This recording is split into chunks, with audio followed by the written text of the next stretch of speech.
3/2026 ಭಾನುವಾರ ಈ ದಿನ ಸತ್ಯಬಾಚಳ್ಳಿ ಹಾಲು ಉತ್ಪಾದಕರ ಸಹಕಾರ ಸಂಘದ ಚುನಾವಣೆ ನಿಗದಿಯಾಗಿತ್ತು. ಈ ಚುನಾವಣೆಯಲ್ಲಿ ಕಾಂಗ್ರೆಸ್ ಬೆಂಬಲಿತ ಗುಂಪು ಹಾಗೂ ಜೆಡಿಎಸ್ ಬೆಂಬಲಿತ ಗುಂಪು ಅಂತ ಹೇಳಿ ಎರಡು ಗುಂಪುಗಳು ಚುನಾವಣೆಯಲ್ಲಿ ಸ್ಪರ್ಧಿಸಿದ್ರು. ಅದರಲ್ಲಿ ನಮ್ಮ ಕಾಂಗ್ರೆಸ್ ಬೆಂಬಲಿತ ಗುಂಪಿನಿಂದ 7 ಜನ ನಿರ್ದೇಶಕರು ಆಯ್ಕೆಯಾಗಿದ್ದಾರೆ.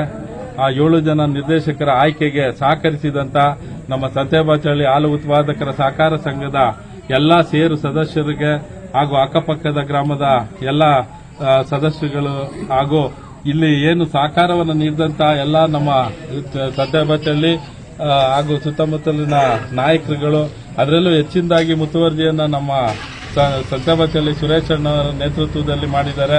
ಅವರೆಲ್ಲರಿಗೂ ಕೂಡ ನಾನು ವೈಯಕ್ತಿಕವಾಗಿ ಅಭಿನಂದನೆಯನ್ನ ಸಲ್ಲಿಸ್ತಾ ಹಾಗೂ ಇನ್ನು ಮುಂದೆ ಈ ಒಂದು ಸಹಕಾರ ಸಂಘದಲ್ಲಿ ಜನರ ಅನುಕೂಲವನ್ನ ಮಾಡಿಕೊಡಬೇಕು ಹಾಗೂ ಹಾಲು ಉತ್ಪಾದಕರಿಗೆ ಏನು ಅನುದಾನ ಬರುತ್ತೆ ಸರ್ಕಾರದಿಂದ ಸಿಗುವಂತ ಸವಲತ್ತುಗಳನ್ನ ತಲುಪಿಸುವಂತ ನಿಟ್ಟಿನಲ್ಲಿ ಹಾಗೂ ಆ ಸಂಘದ ಅಭಿವೃದ್ಧಿಗೋಸ್ಕರವಾಗಿ ತಾವು ದುಡಿಯಿರಿ ಅಂತ ಹೇಳಿ ಎಲ್ಲ ಹೊಸ ನಿರ್ದೇಶಕರುಗಳಿಗೆ ನಾವು ಕಿವಿ ಮಾತನ್ನ ಹೇಳ್ತಾ ಈ ಒಂದು ವಿಜಯೋತ್ಸವವನ್ನು ಮಾಡುವ ಸಂದರ್ಭದಲ್ಲಿ ನಮ್ಮ ಒಂದು ಗುಂಪಿನಿಂದ ಹಾಕಿದಂತ ನಾಗೇಶಣ್ಣವರು ಕೇವಲ 2 ಮತಗಳಿಂದ ಒಂದು ಪರಾಜಿತರಾಗಿದ್ದಾರೆ.